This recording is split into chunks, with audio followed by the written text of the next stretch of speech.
Fala família Palmeiras, estamos aqui novamente trazendo mais um vídeo no canal nesta sexta-feira, véspera da decisão pelas oitavas de final do Mundial de Clubes contra o Botafogo. Estou trazendo um corte do All Sport onde PVC traz a provável escalação do Verdão para esse grande confronto. Todo mundo ansioso aí e até chegar às 13 horas deste sábado vai demorar ainda um pouco, hein? Se inscreva no canal, deixa seu like, seu comentário e vamos aí para o vídeo. Botafogo dentro de campo, quais são as estratégias dos treinadores, quem que eles vão mandar a campo, quais serão as escolhas deles para... É um jogo de xadrez também, né, gente? Para conseguir suportar um jogo como esse. PVC, vamos falar de escalação do Palmeiras? Será que podemos ter surpresas? Ao longo da semana a gente vem falando sobre o Aníbal, né? Sobre a possibilidade dele retornar ou não, voltou aos treinos. Mas será que neste momento ele está pronto para estar à disposição do Abel ou mesmo ser titular? O que dá para pensar desse Palmeiras aí? Tem muito mistério em Greensboro. É o nome de um livro isso, né? O Mistério de Greensboro. Dá um filme. Eu acho que o Aníbal é blefe. A gente é só vai blefe saber em qual amanhã, sentido? mas ele não vai jogar. O jogador que teve um edema diagnosticado na coxa direita há 9 dias, eu não estou cravando que ele não vai jogar. Eu estou dizendo que a minha análise é que ele não joga porque o tempo de recuperação de um edema na coxa é muito curto. 9 dias para voltar a jogar no nível que o jogo pede. Então eu entendo. O Palmeiras não falou que ele vai jogar, nem falou que não vai jogar. O Palmeiras já informou que ele voltou a treinar. O que é muito positivo, porque se ele não jogar nas oitavas, e se o Palmeiras estiver nas quartas, ele pode ter chance de jogar nas quartas. Mas nas oitavas, 9 dias depois, eu não acredito. E também não acredito que ele vai repetir Richard Rios e Lucas Evangelista. Então vai com o Emi Martins. O Emi Martins é mais marcador, tem qualidade de passe, e para mim vai jogar o Emi Martins, que foi o substituto do Aníbal quando ele saiu aos 23 minutos do segundo tempo da partida contra o Al-Ahly, há 8 dias atrás. Daí para frente, bom, tem a dúvida Michael ou Bruno Fux. O Bruno Fux treinou muito bem e jogou mal. O que vale mais? O jogo que ele fez ou o treino que ele faz? Para mim vale o jogo. Ele errou no lance do gol do Luiz Soares. Para mim, joga o Michael. Vai voltar o Michael. O Murilo não pode, vai ser Michael. Bom, daí para frente ainda tem mais dúvida, porque o Facundo jogou uma partida com muito trabalho contra o Inter Miami, mas não com qualidade técnica. O Estevão vai jogar, o Maurício vai jogar. Qual é o outro atrás do Flaco Lopes? Para mim é Flaco Lopes. Quem é o outro atrás do Flaco Lopes? Pode ser o Veiga, não acredito. Pode ser o Facundo, pode ser o Alan. Mas acho demais você ter Estevão e Alan, 2 jogadores tão jovens, um de 18 e outro de 21 anos. Mas o Alan está pedindo passagem. Então, acho que tem uma série de variáveis para acontecer, mas eu acho que é mais ou menos provável, o Everton, Giai, Gustavo Gomes, Michael Piquerez, Emi Martins e Richard Rios, Estevão, Maurício e Facundo Torres, Flaco Lopes na frente. Muitas dúvidas, hein, Hernan? Em muitas posições, é tudo muito incerto. Talvez nem o Abel tenha certeza, não sei se a essa altura ele já tem certeza do que vai fazer, mas com certeza observando muito e pensando em todas essas possibilidades. Nessa questão da experiência, da juventude, o Alan vem pedindo passagem, mas ao mesmo tempo não é um jogador, né, com tanta experiência para um jogo cascudo como esse. Dá para imaginar alguma coisa? Aliás, gente, a gente tem o campinho aí do Palmeiras, vamos voltar, vamos colocar aí na tela, que a gente consegue analisar. Pode pôr os dois juntos, não tem problema não. A gente vê os dois juntos aí e que a gente consegue visualizar melhor esse Palmeiras. Então, ó, possibilidade aí que foi o time, inclusive, que o PVC trouxe. Com Everton, Giai na direita, Gustavo Gomes, Michael e Piquerez. Esse meio de campo com Emi Martins e Richard Rios, não um meio tão solto como o Lucas Evangelista. Estevão, Maurício, Facundo e Flaco Lopes. E aí, Hernanzito? O Abel, ele sempre informa o time titular para os jogadores na palestra 2 horas antes de sair pro estádio, né? Que tem uma palestra sempre num hotel, enfim, uma conversa. Que às vezes até eles publicam essas conversas nos vídeos de bastidores e tal. Mas óbvio que o jogador já sente quando vai jogar, porque ele é colocado no time quando tem o treino e tal. Mas assim, informar mesmo o time, mostrar o time titular que vai jogar, o Abel sempre mostra 2 horas antes de sair para o estádio. Os próprios jogadores? Os próprios jogadores, Ou seja, nem eles sabem. Às vezes nem o próprio jogador sabe, é um pouco da metodologia de trabalho do Abel. Então, assim, o trabalho está sendo desenvolvido e óbvio que essa história do Aníbal Moreno, o informe é de que está treinando, aí bota uma imagem do cara lá no campo, não sei o quê, isso faz parte porque é uma competição importante, é uma decisão. E entra também numa cultura meio Felipão, sabe? Que bota o jogador engessado com gesso lá, o Paulo Nunes, não sei o quê. Pra dar aquela enganada. Dá aquele... Qualquer coisa agora vira arma. Assim, não tem mais aquele folclore do futebol dos anos 90 e tal, que era bacana também, fazia parte e tal. O Felipão fazia isso muito, o Luxemburgo, soltava a escalação com 12 nomes, sabe? Solta a escalação, divulga com 12 nomes, é uma loucura. Hoje em dia não é mais assim, né? O futebol tá muito mais organizado, né? E hoje em dia você tem as informações. Mas, assim, é fato, eu entendo que também o PVC traz essa escalação, eu acho que também vai ser mais ou menos nessa linha. Tem muito torcedor em rede social, torcedor que eu converso, que pede o Naves na zaga, mas eu acho muito difícil o Naves ser escalado, até pelo histórico, né? Porque é um jogador que quase saiu, inclusive, por o Botafogo, né? O Palmeiras queria vender. E pouco jogou também, Pouco jogou. Entrar numa partida como essa, exato. Não faria muito sentido. Não faria muito sentido, mas assim, aí é coisa de torcida, né? E muito torcedor também meio na pilha com o Estevão, né? Pedindo o Estevão no banco, pelo que ele vem rendendo, acho que a declaração também influenciou. Tem torcedor que está na bronca com o Estevão, acha que ele tá devendo um pouco. Assim, não é não chega a ser assim um barulho muito grande. Um ruidozinho ali depois que ele deu a entrevista. Não vi um barulho, assim, uma coisa assim gigantesca na rede social que, nossa, pegou muito mal. Acho que foi só um ruído ali na hora. Mas eu acho que é um bom momento aproveitar essa declaração, essa sinceridade que ele teve, a repercussão que teve, aproveitar para dar uma boa resposta. Pois é. PVC, daqui a pouco a gente vai falar mais sobre as estratégias, aí eu vou entender melhor, né? O que cada nome pode oferecer para esse time do Palmeiras contra o Botafogo. Por exemplo, Vitor Roque ou Flaco, o que ele pode pensar para esse jogo. Mas falando ainda do Estevão, né? Que tem alguns torcedores que estão na bronca, acham que ele está devendo. Para você, ele está devendo? Você já falou aqui ao longo dessa semana que não abriria mão de um jogador como ele, com a qualidade técnica que ele tem, com a habilidade que ele tem, numa partida como essa. Que cabe uma conversa ali, quando ele fala, né, da falta de foco, da ansiedade dele para jogar no Chelsea. Hernan também falou sobre isso. Mas para você, está devendo? Pode ser, despedida ou do Igor Jesus ou do Estevão, né? Verdade. Porque depois eles estão partindo. Aí um deles vai se despedir amanhã. Pode ser do Estevão, o palmeirense espera que não, claro, mas pode ser. Então, tá devendo, precisa apresentar mais, PVC? Devendo ele tá. Eu não abro mão dele, mas devendo ele tá. O que significa o que eu falei lá no começo da semana. Chama o cara para conversar. Vem cá, Estevão, que história é essa que você não está conseguindo se concentrar? É isso que está acontecendo?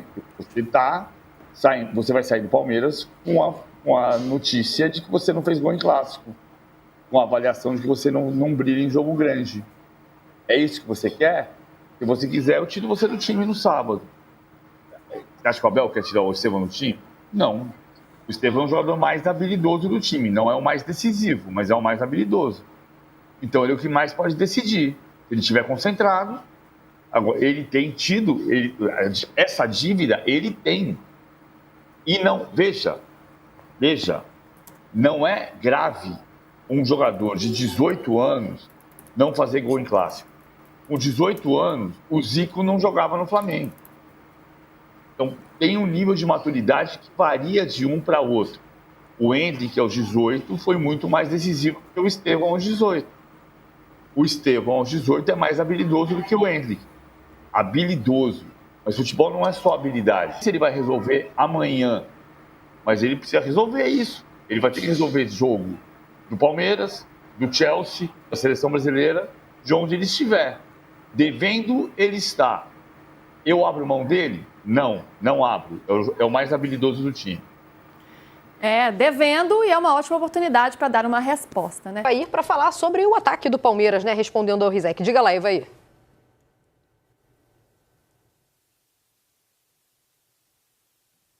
Respondendo ao Rizek, antes de mais nada, que é excelente, né? E ele só peca quando ele imita o Avalone, mas é sensacional. Sobre o Palmeiras, sobre o ataque do Palmeiras, eu acredito ainda que seja Flaco Lopes, mesmo porque, por tudo aquilo que vocês comentaram ali, o Botafogo é um time que joga com 3 volantes, é bem conhecido dessa maneira.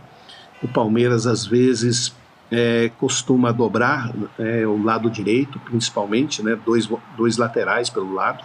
Eu não duvido nada que o Abel faça isso nesse próximo jogo, porque ele tem esse tipo de característica e tem uma coisa, realmente quando o Flaco Lopes está em campo, a melhor jogada do Palmeiras continua sendo ali aqueles cruzamentos dentro da área, porque o Palmeiras não tem essa habilidade fora da área de trabalhar a bola de um lado para o outro. O Palmeiras é sempre aquele time que busca o tempo todo ou o cruzamento ou a jogada rápida.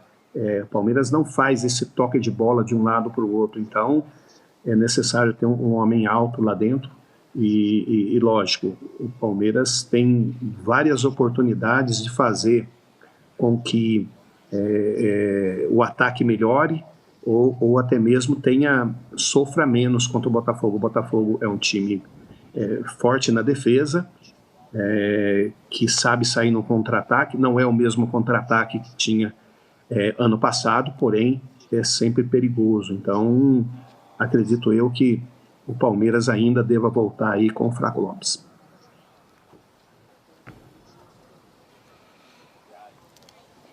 Eu pego aqui a palavra, obrigado, Evair, vírgula, o matador! Exclamação, e passo a palavra para o Eric, uma homenagem ao mestre Roberto Avalone, e passo a palavra para o Eric pelo seguinte, Eric, daqui a pouco a gente vai para o estádio, é o dia -1, a gente vai ouvir as entrevistas do Abel, do Renato Paiva, é óbvio que eles não vão entregar qual é a tática, então eu quero saber a opinião do Eric. Aqui na Copa do Mundo de Clubes, a gente viu, pelo menos na minha opinião, uma dificuldade do Palmeiras quando ele teve que envolver adversários, né? O Al-Ahly, o Inter Miami. A gente viu um Botafogo que atuou mais defensivamente, normal, era o esperado contra o PSG e contra o Atlético.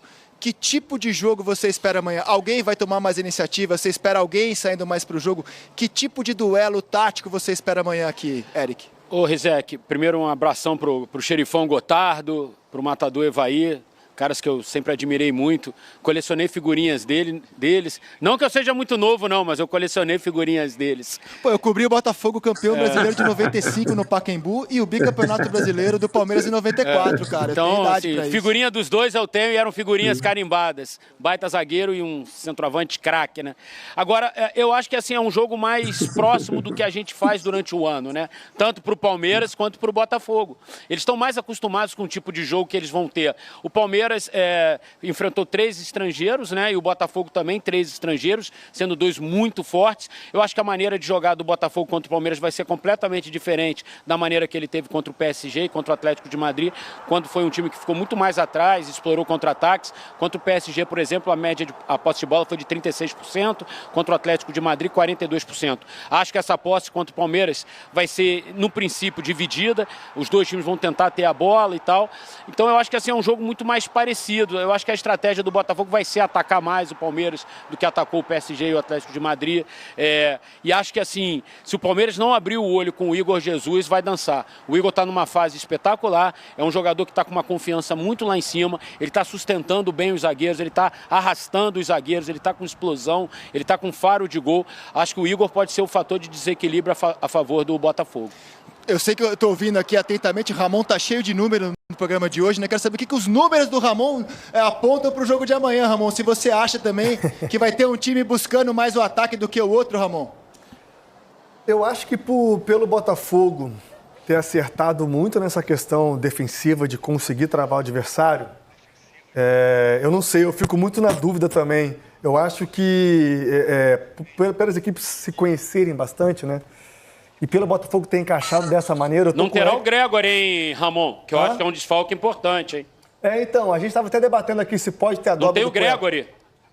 Você pode ter a dobra do Cuiabano pelo lado, entrando no lugar do Gregory, ficando o Alan, Marlon, Savarino, Arthur e Cuiabano, né? Ou se ele pode fechar até, aí ele vai ter que tirar... enfim, a gente está muito na dúvida. Mas acho que vai ser um jogo muito travado. Eu não sei se o Botafogo vai sair, Eric. Eu tô muito com essa dúvida. O time treinou assim ontem, viu, Ramon? O time treinou assim ontem. Eu não sei se vai jogar assim, né? Não sei, não posso garantir que vai jogar assim. Ontem, num treino fechado para a imprensa, eu consegui ter acesso a essa informação. O Botafogo ontem treinou o time com essa dobra. Quando o Botafogo encarou o Palmeiras, do Paiva e do Abel, na estreia do Campeonato Brasileiro, essa situação ainda não existia na cabeça do Paiva. Ela veio depois, era o primeiro jogo do Paiva. E a solução que ele arrumou para aquele empate de 0-0, em que, de forma consensual, a gente opinou que o Botafogo foi até superior, ele fez o meio-campo com 3 homens mais fortes de marcação. O Patrick de Paula fez a função assim de terceiro homem naquela época. Ele poderia fazer um desenho parecido se ele tivesse o Gregory, né? Com o Gregory, o Marlon e o Alan. Ele não tem o Gregory.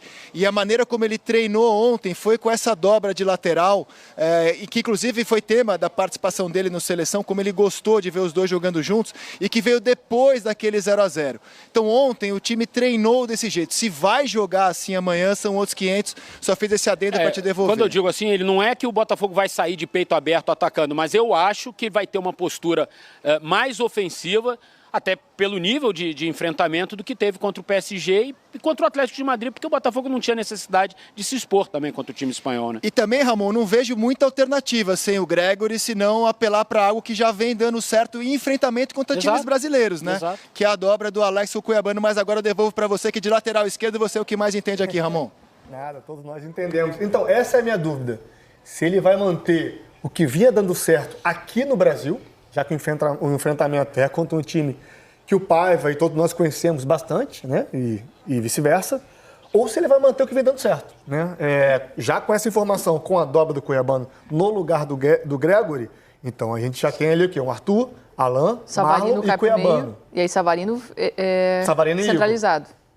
Aí eu acho que pode voltar à forma original que vinha jogando aqui. O Savarino mais como um 10 ali, jogando nas costas, ou na frente do Igor Jesus. O Savarino não está tão bem assim nessa Copa do Mundo de Clubes, Concordo né? Também. É um jogador que vai ter que funcionar bem para bater no Palmeiras. Verdade, ele não vem desempenhando o que ele vem. 2h40. Vou trazer aqui agora mais algumas pequenas informações do Botafogo. Estou trazendo o histórico dos últimos 5 jogos da equipe, tanto 3 jogos do Mundial de Clubes e 2 antes de chegar no Mundial, que foi pelo Campeonato Brasileiro. Eles vêm de uma sequência de 1 derrota e 4 vitórias consecutivas. A última derrota foi nesta rodada decisiva do Mundial, onde a equipe perdeu para o Atlético de Madrid pelo placar de 1-0, mas porém vem de 4 resultados positivos, vencendo o Paris Saint-Germain, que foi uma surpresa para todo mundo, vencer o Seattle por 2-1, e no Brasileirão venceu por 3-2 o Ceará e o Santos pelo placar de 1-0 lá na Vila Belmiro. Estou trazendo aqui na imagem os últimos 5 jogos entre Palmeiras e Botafogo.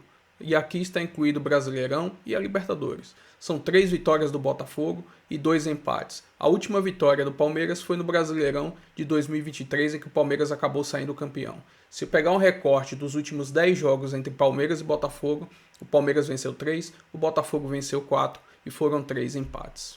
Um desfalque certo do Botafogo é o Gregory, suspenso. E aí tem que ver como o Renato Paiva vai colocar esse time, né? Se ele vai acrescentar outro volante ali naquela posição, colocar o Newton ou até o Danilo Barbosa, ou então ele pode colocar o Cuiabano aberto pela ponta esquerda para tentar atacar mais o Palmeiras. E aí tem que ver como o Abel vai preparar esse time, se dessa vez ele vai usar os melhores em desempenho e não ficar colocando alguns jogadores que não estão rendendo, não estão produzindo nada. Chegou a hora que tem que ser os melhores para conseguir trazer o resultado. Enfim, essas foram algumas das informações finais aí. Se inscreva no canal, deixa seu like, seu comentário, avante palestra e até o próximo vídeo. Valeu!